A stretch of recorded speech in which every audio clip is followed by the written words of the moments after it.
Hello friends, MT വ്ലോഗിൻ്റെ പുതിയൊരു അധ്യായത്തിലേക്ക് വീണ്ടും സ്വാഗതം. ഇന്ന് നമ്മൾ ചർച്ച ചെയ്യാൻ പോകുന്നത് ഈ നേരത്തെ ബോഡി ലാംഗ്വേജുമായി ബന്ധപ്പെട്ട 3 എപ്പിസോഡ് ഞാൻ ചെയ്തിരുന്നു. അത് 3 ആളുകൾക്ക് ഭയങ്കര ഇഷ്ടപ്പെട്ടു. അവർ വീണ്ടും കമൻറ്റ് ചെയ്തിരുന്നു. ഇന്ന് ബോഡി ലാംഗ്വേജ് അല്ല, ശരിക്കും ആളുകളുടെ ബോഡി ലാംഗ്വേജ് ആണ് അല്ല എന്ന് പറയാവുന്ന രീതിയിലുള്ള ഒരു കാര്യമാണ്. നമ്മുടെ കൂടെ ജീവിക്കുന്ന നമ്മുടെ സുഹൃത്തുക്കൾ, ഫ്രണ്ട്സ്, നമ്മുടെ ഫാമിലി മെമ്പേഴ്സ്, നമ്മുടെ കൂടെ ജോലി ചെയ്യുന്നവർ, അങ്ങനെ നമുക്ക് പരിചയമുള്ള ആളുകളുടെ ജീവിത രീതി അറിയാമെങ്കിൽ, അങ്ങനെ വേണം പറയാം, ബോഡി ലാംഗ്വേജിന് പകരം ജീവിത രീതി അറിയാമെങ്കിൽ അവരുടെ ബുദ്ധിയെക്കുറിച്ച്, ബുദ്ധിമാന്മാരുടെ ഏതാനും ലക്ഷണങ്ങളാണ് ഞാൻ പറയാൻ ഉദ്ദേശിക്കുന്നത്. 15ലധികം ലക്ഷണങ്ങൾ പറയാൻ ഉദ്ദേശിക്കുന്നു. അത് വെറുതെ പറയുന്നതല്ല, കുറേ പഠനങ്ങളുടെ അടിസ്ഥാനത്തിലുള്ള പുസ്തകങ്ങളിൽ നിന്ന് ശേഖരിച്ചെടുത്ത് പറയാണ്. പക്ഷേ ആ പറയുന്നത് ഞാൻ ഒരു വീഡിയോയിൽ പറയുന്നതിന് മുമ്പ് ഞാൻ സ്വാഭാവികമായിട്ട് എൻ്റെ കൂട്ടത്തിലുള്ള ആളുകളുടെ ബുദ്ധിയും അവരെക്കുറിച്ച് ഇത് ഇവാലുവേറ്റ് ചെയ്യും. അങ്ങനെ ശരിയെന്ന് തോന്നിയ ഒരു 10-15 എണ്ണം കൺസോൾട്ടേറ്റ് ചെയ്തെടുക്കാം. എനിക്ക് ആദ്യം പറയാനുള്ളത്, ഈ 15 ക്വാളിറ്റി ആളുകളിലുള്ളത് 15 ഉണ്ടെങ്കിൽ ഭയങ്കര ബുദ്ധിമാനാണെന്നോ 15 ഇല്ലെങ്കിൽ ഭയങ്കര പൊട്ടനാണെന്നോ എന്ന് വിചാരിക്കരുത്. രണ്ടാമത്തെ കാര്യം, ഏതെങ്കിലും ഒരു ക്വാളിറ്റി ഉള്ളതുകൊണ്ട് ഭയങ്കര ബുദ്ധിമാനാണെന്ന് വിചാരിക്കേണ്ട കാര്യമില്ല. 15ലൊരു 8-10 ക്വാളിറ്റിയെങ്കിലും ഉണ്ടെങ്കിൽ അയാൾക്ക് ബുദ്ധിയുടെ ഉറപ്പാണ്, നല്ല ബുദ്ധിയുള്ള വിവേകമുള്ള ആളുകളാണെന്നുള്ളതാണ്. അപ്പോൾ അങ്ങനെ ഇൻ്റലിജൻസ്, ബുദ്ധി അളക്കാനുള്ള, ബുദ്ധി മനസ്സിലാക്കാനുള്ള ഒരു 15 കാര്യങ്ങളാണ് ഞാൻ പറയുന്നത്. ബോഡി ലാംഗ്വേജ് നോക്കിയിട്ട് എങ്ങനെ ആളുകളുടെ ബുദ്ധി മനസ്സിലാക്കാം, ബുദ്ധിമാൻ്റെ 10 ലക്ഷണങ്ങൾ അല്ലെങ്കിൽ 15 ലക്ഷണങ്ങൾ എന്നുള്ളതാണ് ഇന്നത്തെ എൻ്റെ ടോപ്പിക്ക്. നമുക്ക് തുടങ്ങാം.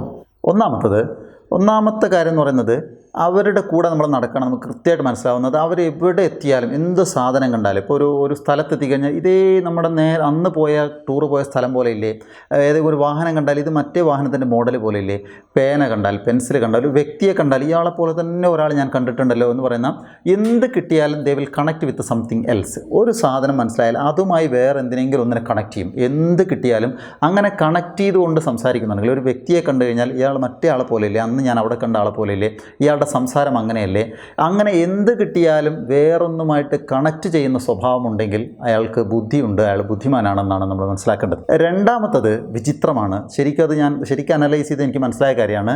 നല്ല അതിബുദ്ധിമാനായ ആളുകളുടെ ഒരു പ്രത്യേകത, അവർക്ക് സർപ്രൈസിങ് ഹോബീസ് ഉണ്ടാവും.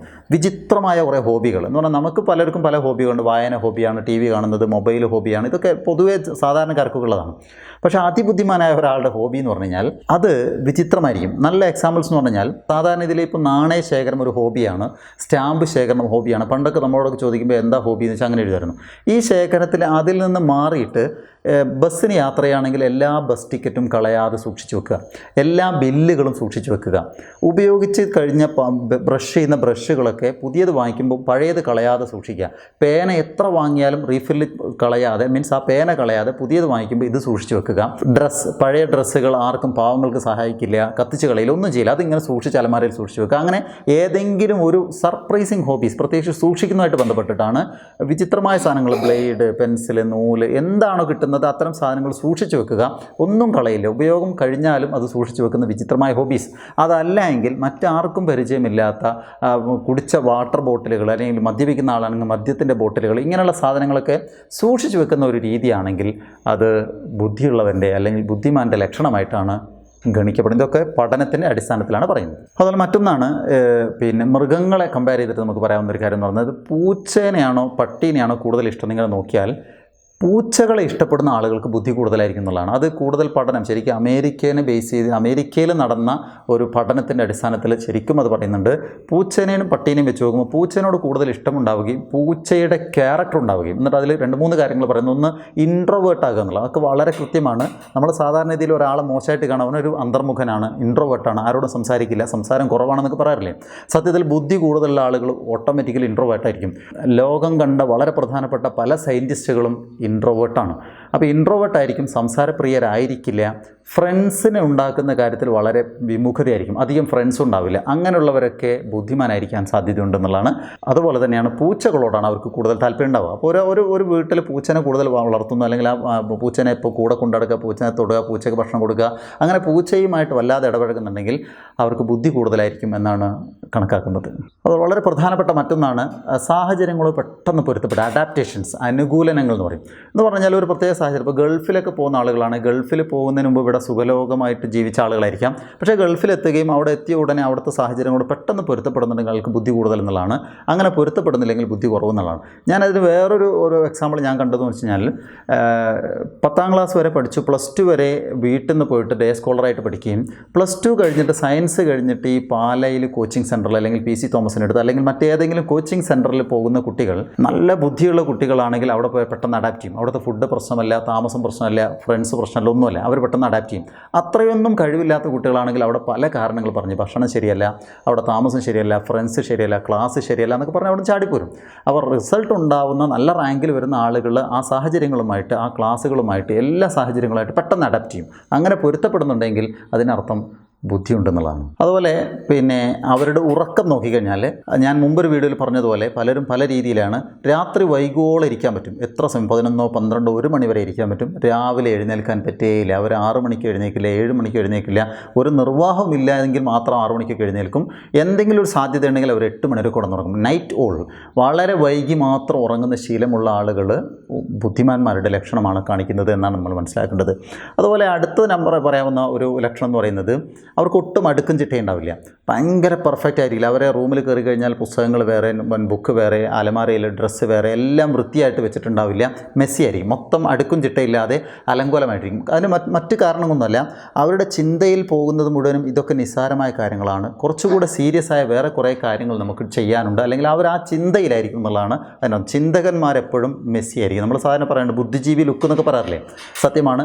ബുദ്ധിജീവി എന്ന് പറയുന്നത് അങ്ങനെ അലക്കാതെ കുളിക്കാതെ താടി പിടിക്കാതെ നടക്കുന്നത് ബുദ്ധിജീവി എന്ന് പറയുന്ന ആ ബുദ്ധിജീവി. ഞാൻ പറയുന്നത് ബുദ്ധിജീവി എന്നുള്ള ഒരു നെഗറ്റീവ് സെൻസിലല്ലാതെ ബുദ്ധിയുള്ള ആളുകൾ പലപ്പോഴും അവരുടെ വീട്ടിലും അവരുടെ ജീവിതത്തിലും അവരുടെ ഓഫീസിലും മെസ്സി ആയിരിക്കും. അവർ പിന്നെ അടുക്കും ചിട്ടയും കാണിക്കില്ല എന്നുള്ളതാണ്. അതുപോലെ വേറൊന്നാണ്, എല്ലാവർക്കും അറിയാവുന്ന കാര്യമാണ്, ഭയങ്കര ക്യൂരിയോസിറ്റി ആയിരിക്കും, ഭയങ്കര ജിജ്ഞാസയായിരിക്കും. എന്ത് കണ്ടാലും അതെന്താ അങ്ങനെ, ഇതെന്താ ഇങ്ങനെ, അയാളെന്താ അങ്ങനെ സംസാരിക്കുന്നു, ഇതെന്താ ഇങ്ങനെ സംഭവിക്കുന്നു, എല്ലാറ്റിനെ കുറിച്ചും ചോദ്യം ചോദിച്ചുകൊണ്ടിരിക്കുക. ജിജ്ഞാസയും ക്വസ്റ്റ്യൻ ആയിരിക്കും. അപ്പോൾ ചെറിയ കുട്ടികൾ, എല്ലാ കുട്ടികളും കാണിക്കുന്ന ഒരു ത്വരയാണ്. എന്ത് കണ്ടാലും അതെന്താ ഇതെന്താന്ന് ഇങ്ങനെ ചോദിച്ചുകൊണ്ടിരിക്കും. അത് മുതിരുമ്പോഴും ഇങ്ങനെ അന്വേഷണ ത്വര കൂടുതലാണെങ്കിൽ ബുദ്ധിയുടെ ലക്ഷണം എന്നാണ് നമ്മൾ മനസ്സിലാക്കുക. അടുത്തൊരു പോയിന്റിനോട് പൂർണ്ണമായി എനിക്ക് യോജിക്കാനൊന്നും കഴിയില്ല. ഞാൻ എൻ്റെ ഒരു അനാലിസിസിൽ രണ്ടും കണ്ടിട്ടുണ്ട്. എന്നാലും പഠനങ്ങൾക്കനുസരിച്ച് പുസ്തകത്തിൽ പറഞ്ഞു എന്നുള്ള രീതിയിൽ ഞാൻ പറയാം. ഹ്യൂമർ സെൻസ്, നർമ്മബോധം വളരെ കുറവായിരിക്കും എന്നുള്ളതാണ് ബുദ്ധിമാന്മാർക്ക് വേണ്ടി പറയുന്നത്. പക്ഷേ ഞാൻ എൻ്റെ കൂടെയുള്ള ചില ബുദ്ധിമാന്മാരൊക്കെ ഇങ്ങനെ നോക്കുമ്പോൾ അവരൊക്കെ അത്യാവശ്യം നർമ്മബോധമൊക്കെ ഉള്ളവരാണ്.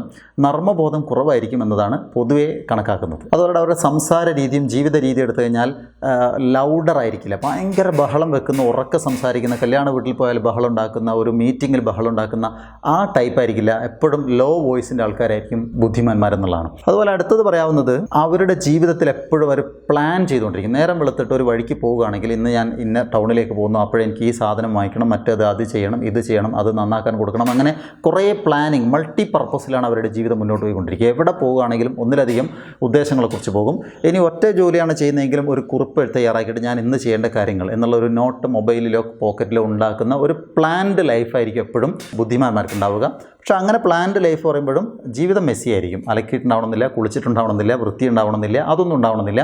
പക്ഷേ ചെയ്യാനുള്ള കാര്യങ്ങൾ വേഗം ചെയ്തിരിക്കും. അതുപോലെ ബുദ്ധിമാന്മാരുടെ ലക്ഷണം എന്നുള്ള രീതിയിൽ അടുത്ത് നമുക്ക് കൗണ്ട് ചെയ്യാവുന്നത്, അവർ സമയത്തിന് ഭയങ്കര വില നൽകുന്നതാണ്. വെറുതെ ഇരുന്നിട്ട് ഒരു ആളുകളെ കൂടെ സംസാരിച്ചുകൊണ്ടിരിക്കുമ്പോൾ അയ്യോ സമയം പോയി, വേഗം പോവുക, ഇപ്പോൾ തീരും. അങ്ങനെ സമയത്തെക്കുറിച്ച് ഭയങ്കര ബോധം ഉണ്ടാകും. ഇത്രയും സമയം കളയേണ്ടില്ലായിരുന്നു, ആ സമയത്ത് നമുക്ക് അത് ചെയ്യാമായിരുന്നു, ഇത് പഠിക്കാമായിരുന്നു, അത് വായിക്കാമായിരുന്നു, അങ്ങനെയുള്ള ചിന്തകൾ കാണിക്കുന്നുണ്ടെങ്കിൽ അവരും ബുദ്ധിമാന്മാരെന്നുള്ള അർത്ഥം. അതുപോലെ അടുത്തൊരെണ്ണം എന്ന് പറയുന്നത്, ബുദ്ധിമാന്മാർ ഒരിക്കലും അവരുടെ കഴിവിനെ മറ്റൊരാളുടെ മുമ്പിൽ പോയിട്ട് പ്രൂവ് ചെയ്യാൻ ശ്രമിക്കാറില്ല. മെറിറ്റ് പ്രൂവ് ചെയ്യാൻ നിൽക്കില്ല. ഞാൻ ഇന്നലെ അത് ചെയ്തു, ഞാൻ അങ്ങനെ ഉണ്ടാക്കി, ഞാൻ ഇങ്ങനെയാണ്, ഞാൻ എന്ന് ചേർത്തുകൊണ്ട് അവരെക്കുറിച്ച് ഒന്നും ഹൈലൈറ്റ് ചെയ്ത് പറയില്ല.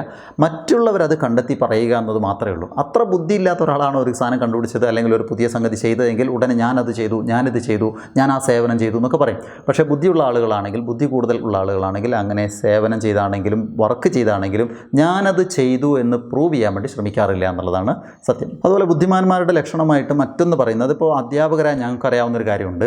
ഇപ്പോൾ ക്ലാസ്സിൽ ഭയങ്കര ഐക്യമുള്ളൊരു കുട്ടി ഉണ്ടെങ്കിൽ ആ കുട്ടി സത്യത്തിൽ ആ ക്ലാസ്സിലെ ശല്യക്കാരനായിരിക്കും. കാരണം നമ്മളൊരു പ്രോബ്ലം കൊടുത്തു കഴിഞ്ഞാൽ, ഒരു കാര്യം പറഞ്ഞു കഴിഞ്ഞാൽ ആദ്യം പറയുമ്പോൾ തന്നെ കുട്ടിക്ക് മനസ്സിലാവും. കുട്ടിക്ക് മനസ്സിലായിട്ടുണ്ടെങ്കിലും പൊതുവെ മറ്റു കുട്ടികൾക്ക് മനസ്സിലാവുണ്ടാവില്ല. അവർക്ക് വേണ്ടി വീണ്ടും പറയുമ്പോഴേക്ക് ഇവൻ അവിടെ ഹറിബറി ആയിരിക്കും, അവനാകെ വെറീഡായിരിക്കും. എല്ലാ ബുദ്ധിമാരും, സയൻറ്റിസ്റ്റ് ആണെങ്കിൽ എല്ലാ ബുദ്ധിമാന്മാരുടെ ലക്ഷണമായിട്ട് നമ്മൾ പറയുന്നതാണ്. കാരണം എന്ന് പറയുന്നത്, ഒരു മണിക്കൂറുള്ള ഒരു ജോലി ഒരു ബുദ്ധിമാനായ ഒരാൾ ഒരാൾക്ക് കിട്ടുകയാണെങ്കിൽ അയാളത് 15 മിനിറ്റ് കൊണ്ടോ 20 മിനിറ്റ് കൊണ്ടോ അയാളുടെ ജോലി അയാൾ കഴിയും. ബാക്കി മുഴുവൻ സമയത്ത് അയാൾ മടിയനായിരിക്കും എന്നുള്ളതാണ്. അപ്പോൾ ഒരു ബുദ്ധിമാൻ്റെ ലക്ഷണമായിട്ട് മടി കൂടെ പറയാറുണ്ട്. അലസമായിട്ടിരിക്കുകയാണെങ്കിൽ അതും ഒരു ബുദ്ധിമാനാണെന്നാണ് പറയേണ്ടത്. പക്ഷേ ഒരു കാര്യമുള്ളത്, ഫുൾ ടൈം അലസനായിരിക്കുക എന്നുള്ളതല്ല. ഒരു വർക്ക് കിട്ടിക്കഴിഞ്ഞാൽ ആ വർക്ക് തീർത്തിട്ട് ബാക്കി ടൈമിന് അലസമായിരിക്കുന്നുണ്ടെങ്കിൽ അത് ബുദ്ധിയുടെ ലക്ഷണമായിട്ടാണ് കണക്കാക്കുന്നത്. അതുപോലെ ഓപ്പൺ മൈൻഡഡ് ആയിരിക്കും. ഓപ്പൺ മൈൻഡഡ് ആയിരിക്കുന്ന തുറന്ന് സംസാരിക്കും. എല്ലാ കാര്യങ്ങളും ഇങ്ങനെ മറച്ചു വെക്കില്ല. അത് ദേഷ്യം വന്നാൽ ദേഷ്യമുള്ള കാര്യങ്ങൾ പറയും. ഓപ്പണായിട്ട് കാര്യങ്ങൾ സംസാരിക്കും. ഓപ്പൺ മൈൻഡഡ് ആയിരിക്കും എന്നുള്ളതാണ് ബുദ്ധിമാൻ്റെ അടുത്ത ലക്ഷണമായിട്ട് നമുക്ക് പറയാവുന്നത്. അതുപോലെ നല്ല ബുദ്ധിയുള്ളവരുടെ 15ാമത്തെ ലക്ഷണമായിട്ട് നമുക്ക് പറയാവുന്നത്, അവർ എപ്പോഴും ഡിസ്സാറ്റിസ്ഫാക്ഷൻ ഫീൽ ചെയ്യും. എന്തെങ്കിലും ഒരു കാര്യം അയാൾ ഉദ്ദേശം നടന്നിട്ടില്ലെങ്കിൽ ഡിസ്സാറ്റിസ്ഫാക്ഷൻ, ഒരു തൃപ്തി കാണിക്കില്ല. അതോടൊപ്പം അവർ നഖം കടിക്കും എന്നുള്ളതാണ്. നഖം കടിച്ചുകൊണ്ടിരിക്കുക എന്നുള്ളതാണ്. അങ്ങനെ നഖം കടിക്കുകയും എന്ന് പറഞ്ഞുകൊണ്ട് തൃപ്തി കാണിക്കാതിരിക്കുകയും ചെയ്യുന്നുണ്ടെങ്കിൽ അവർ ഉദ്ദേശിച്ച കാര്യത്തിൽ എത്തിപ്പെടാൻ പറ്റിയിട്ടില്ല എന്നുള്ളതുകൊണ്ട് അവർ ബുദ്ധിമാൻ്റെ ലക്ഷണമായിട്ടാണ് അവരെയും കണക്കാക്കുന്നത്. സോ ഞാൻ ഈ പറഞ്ഞ 15 ഓരോ നമ്പർ ഇടാൻ മറന്നിട്ടുണ്ട്, അല്ലെങ്കിൽ ഓരോ നമ്പറായിട്ട് പറയുകയാണെങ്കിൽ 15 കാര്യങ്ങളാണ് ഞാനിപ്പോൾ സൂചിപ്പിച്ചത്. ഈ 15ൽ ഒരു 8ഓ 10ഓ ക്വാളിറ്റി ഒരാളിൽ ഉണ്ടെങ്കിൽ അയാൾ അതിബുദ്ധിമാനാണെന്നുള്ള ഒരു സംശയവുമില്ല. അതേസമയത്ത് ഏതെങ്കിലും 1-2 ക്വാളിറ്റി നോക്കിയിട്ട് അയാൾ ബുദ്ധിയുള്ളവനാണെന്നോ, ഏതെങ്കിലും 1-2 ക്വാളിറ്റി ഞാൻ പറഞ്ഞതിൻ്റെ ഓപ്പോസിറ്റ് ആണെന്ന് വിചാരിച്ചിട്ട് അയാൾ ബുദ്ധിയില്ലെന്നോ കണക്കാക്കരുത്. എന്തായാലും ഇന്നത്തെ വീഡിയോ നിങ്ങൾക്ക് ഇഷ്ടമായെന്ന് കരുതുന്നു. ആദ്യമായിട്ടാണ് ചാനലിൽ നിന്ന് വീഡിയോ കാണുന്നതെങ്കിൽ താഴെയുള്ള സബ്സ്ക്രൈബ് ബട്ടൺ ക്ലിക്ക് ചെയ്യണം. തൊട്ടടുത്തൊരു ബെല്ലൈക്കൺ ഉണ്ട്, അതുകൂടെ ക്ലിക്ക് ചെയ്ത് വെച്ച് കഴിഞ്ഞാൽ ഞാൻ അപ്ലോഡ് ചെയ്യുന്ന ഇത്തരം നല്ല നല്ല വീഡിയോസ് അപ്പോൾ തന്നെ നിങ്ങൾക്ക് നോട്ടിഫിക്കേഷനായിട്ട് മൊബൈലിൽ ലഭിക്കും. സബ്സ്ക്രിപ്ഷൻ സൗജന്യമാണെന്നും കൂടെ ഓർമ്മിപ്പിക്കുന്നു. ഒരു കാര്യം കൂടെ പറയാനുള്ളത് വെച്ച് കഴിഞ്ഞാൽ, മുമ്പ് അപ്ലോഡ് ചെയ്തിട്ട് വളരെയധികം ആളുകൾ കണ്ട 2 വീഡിയോസാണ് ഈ കാണുന്ന 2 വീഡിയോസ്. ഇത് രണ്ടും നിങ്ങൾ കാണുക, അതും ഷെയർ ചെയ്ത് കൊടുക്കുക. മറ്റൊരു വീഡിയോയിൽ വീണ്ടും കാണാം. അതുവരേക്കും നിർത്തുന്നു. സ്നേഹപൂർവ്വം ഞാൻ മുജീബ്.